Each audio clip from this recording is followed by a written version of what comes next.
Hello बच्चों, आज हम बनाएंगे कक्षा 9 की प्रश्नावली 1A। इसमें हमें पहला क्वेश्चन है सत्य और असत्य की पहचान करें। इसमें दिया हुआ है कि प्रत्येक पूर्णांक एक परिमेय संख्या भी है। तो पूर्णांक, क्या प्रत्येक पूर्णांक एक परिमेय संख्या है? पूर्णांक संख्या क्या होती है? जिसमें ऋणात्मक, धनात्मक और शून्य भी शामिल हो, यानी कि 1, 2, 3, -1, -2, -3, मतलब ये हुआ पूर्णांक संख्या। तो क्या ये एक परिमेय संख्या भी है? तो हाँ, क्योंकि जैसे 1 है तो 1 के बट्टे में हम 1 दे सकते हैं, 2 के बट्टे में हम 1 दे सकते हैं, 3 के बट्टे में हम 1 दे सकते हैं, 0 के बट्टे में हम 1 दे सकते हैं, -1 के बट्टे में हम 1 दे सकते हैं, -2 के बट्टे में हम 1 दे सकते हैं, जो कि p/q के रूप में हो जाएगा। और परिमेय संख्या के लिए क्या होता है कि p/q के रूप में हो और q 0 के बराबर ना हो। तो आप दे सकते हैं कि प्रत्येक पूर्णांक, यानी कि प्रत्येक पूर्णांक एक परिमेय संख्या के रूप में आ सकता है। तो ये क्या हो जाएगा? सत्य हो जाएगा। अब देखिए, प्रत्येक भिन्न एक परिमेय संख्या है। प्रत्येक भिन्न, भिन्न किसे कहते हैं? एक पूर्णांक को दूसरे पूर्णांक से भाग देने पर हमें क्या प्राप्त होता है? भिन्न प्राप्त होता है, यानी कि 3/4 या -3/2 या -7/3, कुछ भी, ये क्या हो गया? भिन्न हो गया। तो क्या ये एक परिमेय संख्या है? देखिए, तो ये p/q के रूप में है, जहाँ q ≠ 0 है। तो ये भी क्या है? सत्य है, क्योंकि प्रत्येक भिन्न एक परिमेय संख्या है। अब आइए सी पे। प्रत्येक प्राकृत संख्या एक पूर्ण संख्या होती है। प्राकृत संख्या किसे कहते हैं? गिनती की संख्या को, 1, 2, 3, 4, है ना। और पूर्ण संख्या किसे कहते हैं? गिनती की संख्याओं में जब हम शून्य को शामिल कर ले तो उसे हम पूर्ण संख्या कहते हैं। तो आप देखिए कि प्रत्येक प्राकृत संख्या, यानी कि 1 से लेकर इनफाइनाइट तक, क्या पूर्ण संख्या में शामिल है? तो हाँ, तो ये भी हो जाएगा सत्य। अब आइए, प्रत्येक पूर्णांक एक पूर्ण संख्या भी होती है। पूर्णांक संख्या क्या होती है? -3, -2, -1, 0, 1, 2, 3, यानी कि ऋणात्मक संख्या 0 और धनात्मक संख्या, ऋणात्मक संख्या 0 और धनात्मक संख्या होती है पूर्णांक की संख्या। और पूर्ण संख्या क्या होती है? पूर्ण संख्या होता है 0, 1, 2, 3 और इनफाइनाइट तक। तो देखिए, पूर्णांक संख्या में ऋणात्मक संख्या है, लेकिन पूर्ण संख्या में 0 है, और धनात्मक संख्या है, ऋणात्मक संख्या नहीं है यहाँ पे। तो अतः प्रत्येक पूर्णांक एक पूर्ण संख्या नहीं हो सकता है। तो ये हो जाएगा असत्य। अगला देखिए, क्या प्रत्येक पूर्ण संख्या एक प्राकृत संख्या होती है? पूर्ण संख्या किसे कहते हैं? 0, 1, 2, 3, 4, इसे हम पूर्ण संख्या कहेंगे।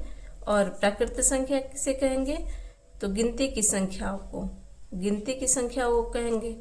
तो पूर्ण संख्या में 0 है, लेकिन प्राकृत संख्या में 0 नहीं है, इसलिए ये भी हो जाएगा असत्य। अब अगला प्रश्न है, प्रत्येक परिमेय संख्या एक पूर्ण संख्या होती है। प्रत्येक परिमेय संख्या, परिमेय संख्या किसे कहते हैं? p/q के रूप में जो हो और जो q 0 के बराबर ना हो। तो कोई एक परिमेय संख्या अगर हम 3/4 लेते हैं तो क्या एक पूर्णांक है? तो ये एक पूर्णांक नहीं है, इसीलिए ये हो जाएगा असत्य। ये भी हो जाएगा असत्य। हमारा अगला प्रश्न है, परिमेय संख्याएं 2/3, -1/2, 0, 5/6 को बढ़ते क्रम में लिखने पर क्या होगा? बढ़ते क्रम में लिखना है, अर्थात सबसे छोटे संख्या को पहले लिखना है, उससे बड़े वाले को, फिर उससे बड़े वाले को, और सबसे बड़े वाले को अंत में। तो यहाँ पे देखिए 2/3 है, -1/2 है, 0 है और 5/6 है। हम जानते हैं कि ऋणात्मक संख्या 0 और धनात्मक संख्या से छोटी होती है। तो ऋणात्मक संख्या यहाँ पे क्या है? -1/2। तो ये हो जाएगा सबसे छोटा, -1/2। अब ये खत्म हो गया। अब हमारे पास क्या बचा? 0 5/6 और 2/3। तो धनात्मक संख्या से छोटी संख्या क्या होती है? 0। तो यहाँ पे हम लिखेंगे 0। अब हमारे पास बची दो संख्या, 2/3 और 5/6। तो आप यहाँ पे देखिए कि इसके हर में 6 है, तो हम 2/3 के हर में भी 6 लाएंगे। तो इसके लिए हम क्या करेंगे? अंश और हर में 2 से गुना कर देंगे। तो क्या आ जाएगा? 4/6 आ जाएगा, 4/6। अब क्या हुआ? 4/6 और 5/6 में कौन बड़ा है और कौन छोटा है? तो यहाँ पे 6 भाग में ये चौथा भाग हुआ और ये 6 भाग में 5वां भाग हुआ। तो जाहिर सी बात है चौथा भाग छोटा होगा और 5वां भाग बड़ा होगा। तो यहाँ पे हम लिखेंगे 2/3 और सबसे बड़ा हम लिखेंगे यहाँ पे 5/6। अगला प्रश्न है, परिमेय संख्या 3/4, 4/3 और 5/2 को घटते क्रम में लिखने पर। देखिए इसके बनाने की और भी कई विधियां हैं, ठीक है। यहाँ पे हम भाग विधि से भी बना सकते हैं, यहाँ पे हम हरों को समान करके भी बना सकते हैं। 5/2 है तो 5 में 2 से भाग देंगे तो हमारा क्या आएगा? 2.5 आएगा। 4 में 3 से अगर हम भाग देंगे तो क्या आएगा? 1.33 आएगा। और 3 में 4 से भाग देंगे यानी कि अंश छोटा है और हर बड़ा है। तो यहाँ पे आ जाएगा 28, तो 2 आ जाएगा, 0.7 आ जाएगा। तो आप देखिए 0.7 सबसे छोटा है, 1.33 उससे बड़ा और 2.5 उससे भी बड़ा। लेकिन लिखना है घटते क्रम में, तो सबसे बड़े को पहले लिखेंगे यानी कि 5/2 को हम पहले लिखेंगे। उसके बाद हम क्या लिखेंगे? 4/3 और सबसे अंत में लिखेंगे 3/4। या हम इसे एक और विधि से बना सकते हैं, इनके हरों को समतुल्य करके, यानी कि है ना 3/4 है, 4/3 है और 5/2 है। इनके हरों को हम इनका आप एलसीएम लीजिए तो 12 आ जाएगा। इनके हरों को हम 12 के बराबर करेंगे। तो 3/4 को हम अंश और हर में 3 से गुना करेंगे तो हमारा आ जाएगा 9/12। 4/3 को हम अंश और हर में 4 से गुना करेंगे तो हमारा आ जाएगा 16/12। और 5/2 को हम अंश और हर में 6 से गुना करेंगे तो हमारा आ जाएगा 30/12। अब हमारे पास तीन संख्या मिली है, 9/12, 16/12 और 30/12। तो आप देखिए हर सबका समान है और अंश 9 जो कि सबसे छोटा है, 16 उससे बड़ा और 30 सबसे बड़ा, यानी कि 5/2 सबसे बड़ा होगा, 4/3 उससे छोटा और 3/4 उससे भी छोटा। हमारा अगला प्रश्न है, संख्या रेखा पर निम्नलिखित संख्याओं को प्रदर्शित करना। अब आ जाइए संख्या रेखा पर हम इन संख्याओं को प्रदर्शित करते हैं।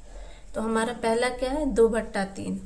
2/3 का अर्थ क्या हुआ कि किसी एक वस्तु के 3 भाग करने हैं और उसका दूसरा भाग, 2 भागों को हम 2/3 कहेंगे, यानी कि ये पहला भाग हो गया और ये दूसरा भाग हो गया, यानी कि इसी को हम 2/3 कहेंगे। चूँकि ये धनात्मक है इसीलिए हम शून्य के दाहिनी ओर लिखेंगे। तो हम 0 से 1 के बीच में 3 भाग में निशान लगाएंगे, बराबर भाग में। तो ये हमारा पहला हो गया 1/3, हमारा दूसरा हो गया 2/3। अब है 7/4। तो उसमें क्या लिख सकते हैं? 1.3/4, यानी कि 1 पूरा अंक और 4 भाग में तीसरा भाग। यहाँ पे आ जाइए संख्या रेखा पर, यहाँ पे 1 और यहाँ से यहाँ तक में, इसमें हम कितने भाग लगाएंगे? 4 भाग, और उसका तीसरा भाग हो जाएगा 7/4, यानी कि इसमें हमने 4 भाग लगा दिए। तो ये हो जाएगा 1, 2, 3, यानी कि यहाँ पे हमारा हो जाएगा 7/4। और अगला अंक है -3/5। -3/5 यहाँ पे ऋणात्मक चिन्ह है, इसीलिए हम 0 के बाईं ओर निशान लगाएंगे। तो तो -3/5 का अर्थ हुआ किसी एक वस्तु के 5 भाग करेंगे और इसके तीसरे भाग यानी कि 3 भागों को हम -3/5 कहेंगे, यानी कि 0 से -1 तक में हम कितने भाग करेंगे? 5 भाग। अब हम इसके कितने भाग पे निशान लगाएंगे? तीसरे भाग पर। तो ये हो गया हमारा 1, 2, 3, यानी कि ये हो गया हमारा -3/5। इसको हम थोड़ा सा डार्क कर देते हैं। ये हो गया -3/5, 2/3 था तो ये हो गया हमारा 2/3 और 7/4 ये हो गया।